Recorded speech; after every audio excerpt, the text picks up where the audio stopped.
In the taxonomy of famous artists' possessions, there are two broad classifications, the first being their actual tools of the trade, and the second being those quotidian things that would occur in the effluvia of any life, ticket stubs, old toys, whatnot, but which in their hands grow imbued with some special artistic and/or financial value because of their provenance.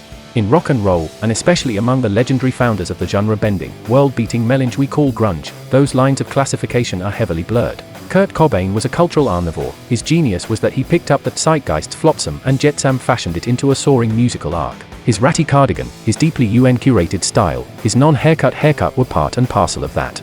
You get the sense that he eschewed much and just wandered through life picking up what was around. His nobly scarred, left-handed 1969 Fender Mustang, one of two Mustangs he owned, was the tool of that trade and was both treasured and, he joyfully admitted, routinely abused on stage. Not unlike its owner back in the day, the Mustang is now on a solo transatlantic tour in preparation for its May 22, 25 sale in New York. Julien's Auctions kicked off the transatlantic viewing tour at, where else, London's Hard Rock Cafe in Piccadilly Circus on April 27. From there the guitar will wind its way back to the States in the coming weeks.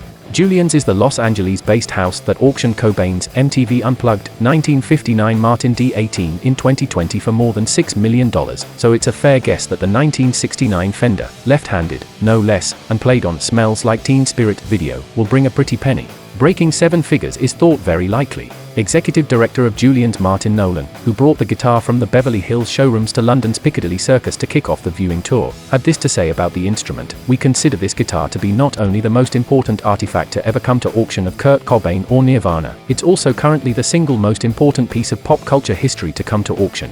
The video of Kurt playing this guitar has been viewed some 2 billion times and is culturally one of the most influential moments in rock and roll. So much for the big star lot in the auction. Around that, Julien's has put together an impressive, and occasionally hilarious, collection of resolutely American objects from the quotidian, unexalted side of Mr. Cobain's exalted life, the awesomely bland middle American 1965 Dodge Dart. Was he imagining some hyper-ironic new Nirvana merch, perhaps? We'll never know. But the Gumby does point to the 1960s, 1970s zeitgeist garbage of exactly the sort that Cobain would drill down deep into for source material. Not to suggest that a Gumby would be a muse, exactly. More like a sort of ominous Beelzebub that Cobain could easily and grandly demonify in song. Speaking of demons, and heavy metal influences on the latter-day Nirvana shredders, the Iron Maiden paint job on Cobain's Sims board was, apparently, his own.